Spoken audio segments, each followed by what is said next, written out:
Tem uma frase do Max Lucado que eu amo, já citei pelo menos umas 200 vezes. Eu acho que eu já citei tanto que em algum momento ele vai passar para mim a autoria dessa frase. Talvez nem ele se lembre de ter falado isso. Quem sabe em algum momento Deus conecte a gente e no almoço eu fale sobre e ele fala, muito boa essa frase. Vou falar para ele, pode usar no seu livro. Ele diz, se olharmos para os nossos gigantes, tropeçaremos. Mas se olharmos para o nosso Deus, os nossos gigantes tropeçarão. A sua perspectiva, se for para Jesus, você pode fazer melhor. Sua perspectiva define muito a respeito da sua visão de mundo. Você vai para o aeroporto, você olha de perto no embarque, o avião é gigante. Você olha depois que ele decola, o avião é minúsculo. Você olha depois que ele está bem distante, ele é quase imperceptível. Ele é grande ou pequeno dependendo do lugar que a gente olha para ele. Todo ponto de vista é a vista de um ponto. Assim são os nossos gigantes, e assim é o nosso Deus. Se você se inclina para olhar para os seus problemas mais do que você se inclina para olhar para as suas promessas, os seus problemas parecerão mais poderosos do que as suas promessas. Você quer um exemplo disso? Começamos os nossos dias muitas vezes acessando os noticiários, mas poucas vezes acessando um devocional. A gente ouve o que a notícia do dia fala, mas a gente não acessa o que a boa notícia já falou há milhares de anos atrás. Então o jornalista diz, existe um caos hoje na nação, mas a palavra de Deus está dizendo, toda a terra está cheia da glória de Deus. Se eu só olho o noticiário e eu nunca olho a palavra de Deus, os problemas de hoje vão parecer mais poderosos do que as promessas de ontem. Alguém está comigo? Pastor, então você está dizendo que eu tenho que me alienar? Não, não é isso. Corta isso aqui. Mas você tem que definir bem o lugar de influência que cada coisa tem. Bill Johnson diz que a fé não é negligência do problema, mas é não dar ao problema um lugar de influência dentro da nossa história. O problema continua sendo problema, mas ele não define o que eu vou viver. A doença continua sendo doença, mas ela não é a palavra final sobre a minha vida. A crise continua sendo crise, mas eu sei que os pensamentos que Deus tem a meu respeito são pensamentos de paz e não de mal, para me dar o fim que eu desejo. Então, irmão, o povo de Deus não deve ser alienado, mas vivemos só olhando para os problemas e não para as promessas já é uma forma de alienação. Já ouviu falar de alienação parental? É quando um dos pais gera uma influência sobre o filho a ponto de deturpar coisas. A gente acreditou e a gente comprou isso. Guarda isso aqui em nome de Jesus. O mundo criou uma mentira de que sermos crentes, sermos povo de Deus, isso é uma alienação. Mas se existe uma alienação de verdade, é você estar dentro da casa de Deus e não pensar como um homem de Deus, e não se mover como um filho de Deus, e não acessar a herança de Deus, e não viver as promessas de Deus, porque você, eu vou botar entre aspas, mudou de lado, mas continua olhando para fora.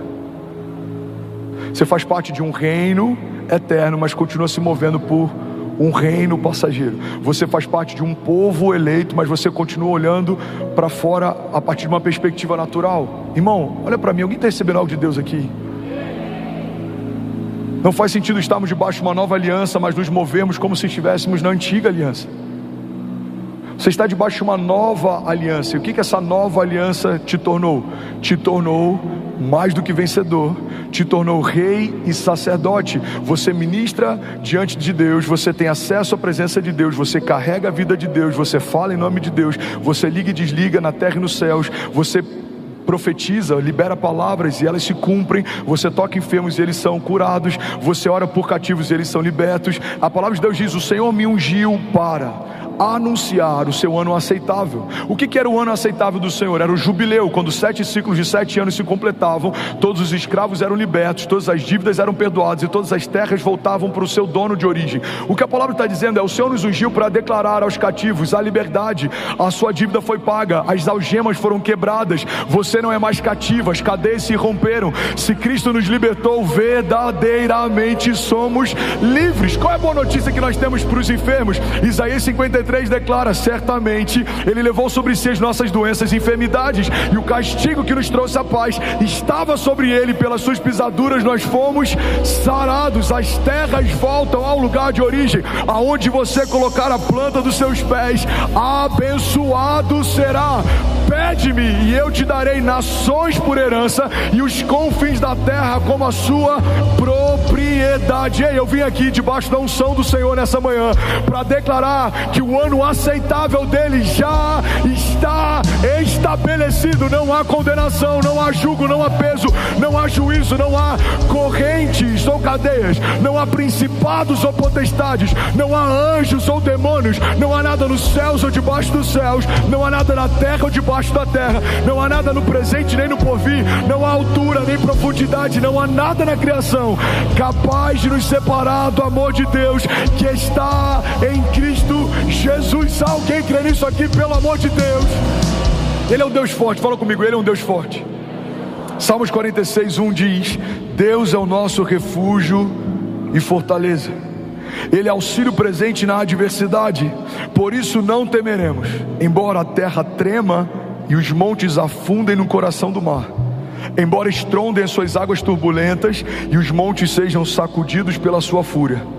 Há um rio cujos canais alegram a cidade de Deus, o santo lugar onde habita o Altíssimo. Deus nela está e ela não será abalada. Deus vem no seu auxílio desde o romper da manhã. Nações se agitam, reinos se abalam, mas Ele ergue a sua voz e toda a terra se derrete. O Senhor dos exércitos está conosco, o Deus de Jacó é a nossa torre segura. Alguém pode dizer glória a Deus por isso? Pastor, o que a palavra diz a respeito de Jesus? Me fala um pouco mais. Talvez seja novo para alguém, ou talvez alguém aqui tenha esquecido. Eu não lembro quem é o autor, mas tem um autor francês que ele dizia que nada do que a gente fale no púlpito é algo novo. A nossa função é só relembrar aquilo que a gente jamais poderia esquecer. Talvez para alguém aqui o que eu vou falar você já sabia, mas se esqueceu. Talvez era um conhecimento que você tinha e se esvaiu. Talvez era uma convicção que você carregava e ela se perdeu. Eu não sei se é novo para você ou se Deus está relembrando você, mas eu quero liberar sobre você o que a palavra de Deus diz sobre Jesus. Você está comigo? Diga amém. Mateus 28:18 diz que Ele tem todo o poder no céu e na terra. A palavra de Deus diz que por meio dele tudo que existe veio à existência. João 1:3 diz: todas as coisas foram feitas por intermédio dele, e sem ele nada do que existe teria sido feito. A palavra de Deus também diz que é por ele que são mantidas todas as coisas. Hebreus 1:3: o Filho é o resplendor da glória de Deus e a expressão exata do seu ser, sustentando todas as coisas por meio da sua palavra poderosa. Depois de ter realizado a purificação dos pecados, ele se assentou à direita da majestade de Deus nas alturas. Alguém pode dizer glória a Deus por isso? A Bíblia diz que Ele tem as chaves do inferno e da morte. Apocalipse 1:18 diz: eu sou aquele que vive, estive morto, mas agora estou vivo para todo sempre, e eu tenho as chaves da morte e do Hades. Eu vou lembrar para alguém aqui, você vai celebrar no seu lugar: ao terceiro dia Ele ressuscitou. Aleluia, aleluia. A Bíblia diz em Colossenses 2:15 que Ele despojou as autoridades e poderes malignos, fazendo de todos eles um espetáculo público, triunfando sobre eles na cruz do Calvário. A palavra de Deus também diz que a morte não pôde retê-lo. Deus o ressuscitou dos mortos, Atos 2:24. Mas Deus ressuscitou dos mortos, rompendo os laços da morte, porque era impossível que a morte o retivesse. Recebe isso em nome de Jesus.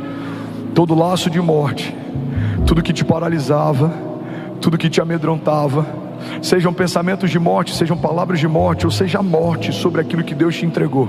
Talvez sonhos que parecem mortos aos seus olhos, talvez projetos que parecem mortos aos seus olhos, talvez promessas que foram esquecidas. Eu vim aqui nessa manhã, debaixo do nome poderoso de Jesus, declarar que voltem a viver. Vale de ossos secos, voltem a viver. Assim diz o Senhor, em nome de Jesus. Se você recebe isso, diga amém. A Bíblia diz que ele foi exaltado por Deus.